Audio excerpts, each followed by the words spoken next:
Back in 2012, we were brought on board by the town of Seekonk to do design plans for the intersection of Fall River Avenue and Arcade Avenue. The primary reason for the reconstruction of this location was to address the safety concerns. It's one of the top accident locations in southeastern Massachusetts due to the tight curve on one of the roadways and the unconventional intersection of the others. In addition, there were pedestrian concerns crossing the street, and there were no bicycle lanes on any of the roadways. The major challenges with the project were not only taking over a design that somebody else had started and not reinventing the wheel, but using their design and building on it, but there were a number of environmental challenges. There was also a stone arch bridge that we wanted to retain while extending out with a brand new concrete culvert. When GPI had started on the project, the consultant that had worked on it previously had missed the fact that the structure existed under the roadway.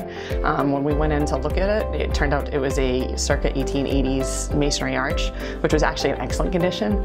So we were actually able to accommodate the widening of 114A for traffic improvements by using the extension of a precast concrete arch.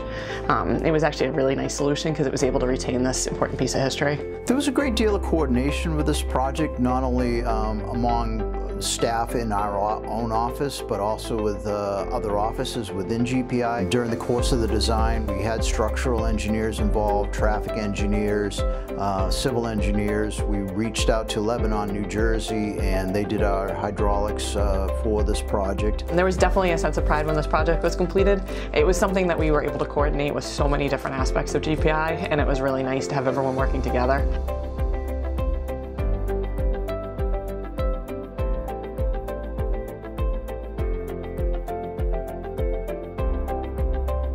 GPI looks forward to doing more projects that benefit the communities and improve public safety.